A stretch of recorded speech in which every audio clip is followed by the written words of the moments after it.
Welcome to the Explainer. Today we are digging into a really fascinating report from Virtualization Options LLC, a Colorado-based tech research firm.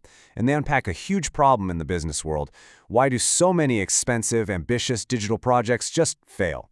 So let's break down the reasons for this massive failure rate and, more importantly, how you can join that successful 20%. To really get the scale of this problem, you just have to follow the money. I mean, look at this number. Globally, companies are pouring over $100 billion a year into digital transformation. But, as the data shows, the results, well, they're pretty disappointing. And this isn't just a hunch. The data is absolutely clear on this. An 80% failure rate.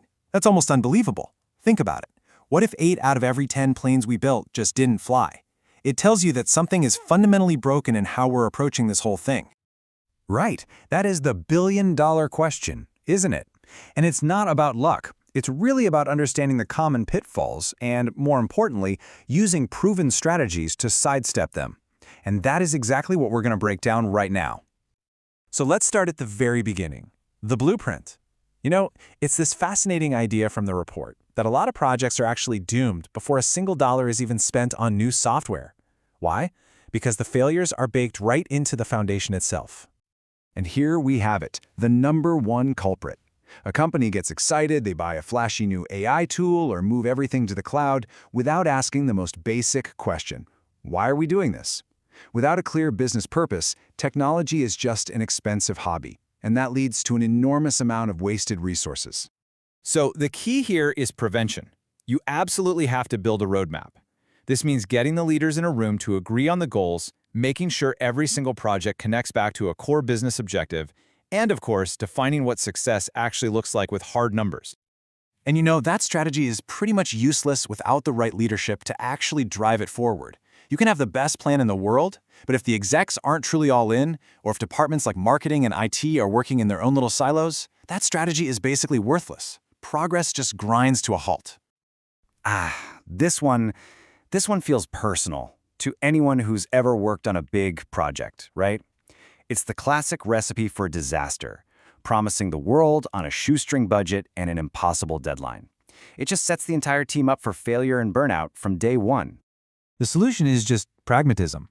You build a realistic plan by including all the people who have a stake in it. You don't try to boil the ocean all at once. You break the project into smaller, more manageable phases. You use agile methods to stay flexible. And this is critical. You actually plan for things to go wrong. Okay, this brings us to what might be the single most important part of this entire explainer, the human factor. Because at its core, digital transformation isn't a technology problem. It is, and it always has been, a people problem. Let's be honest, technology is the easy part. Changing human behavior is incredibly hard. If your company culture is rigid and it punishes failure, of course your employees are going to resist new tools and processes. They're afraid their jobs are at risk, and they are exhausted by constant change, what the report calls digital fatigue. So, how do you fix that? Well, you bring people on the journey with you. You don't just tell them what is changing, you use powerful stories to explain why it matters. You find influential people in the company to be your champions, and you create real channels for feedback so people feel heard, not just dictated to. And here's another massive roadblock. Even if you have the best tech in the world and the most willing employees, if nobody on the team can actually use the new tools or analyze the data, the entire initiative is just going to stall out. It's inevitable. So the proactive solution here isn't just to go out and hire your way out of the problem. No, it's to invest in your own people. The most successful companies, they create internal training programs, they pair junior staff with digital experts, and they partner with universities to build a sustainable talent pipeline for the future. Okay, so you've got a solid strategy, and you're focused on your people. That's great, but you still have to actually execute, and this is where a whole new set of traps start to pop up. Let's take a look at how to navigate them.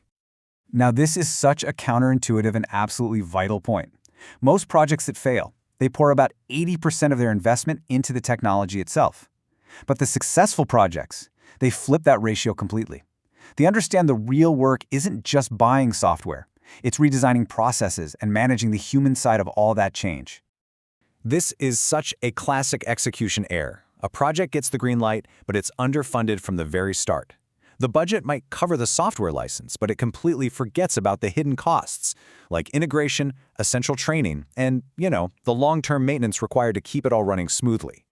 And here's another one, just flying blind. I mean, how do you know if you're winning if you never define the score? Without clear key performance indicators, or KPIs, organizations can't measure their progress, they can't celebrate the small wins, and they can't make informed decisions when things inevitably go off track. The fix is to build a culture that's driven by data. This creates this incredibly powerful feedback loop. You measure your key metrics, you analyze the data to find insights, you make a decision based on what that data tells you, and then you implement a change. And then the whole cycle starts all over again. It's continuous improvement in action. And finally, there's the pilot trap. So many companies have a fantastic, successful pilot program going in one department, and then it just withers on the vine. It never scales to the rest of the organization. True transformation means you have to plan for that enterprise-wide rollout from day one. Okay, so we've walked through the whole minefield of potential failures. Now let's put it all together into a simple playbook for what success actually looks like. The contrast here is just night and day. On the left, you've got the before picture. It's chaos, it's wasted money, and it's frustrated employees. But on the right, you have the after. A company with a clear strategy, an empowered team that actually knows how to use its tools, and a culture of making smart, data-driven decisions. So if you remember nothing else from this, remember this. Success really stands on 3 pillars. First, you have to get the foundation right with strategy, culture, and leadership. Second, balance your investments. Don't just buy tech. And third, measure everything so you can continuously get better. And that really is the final crucial point.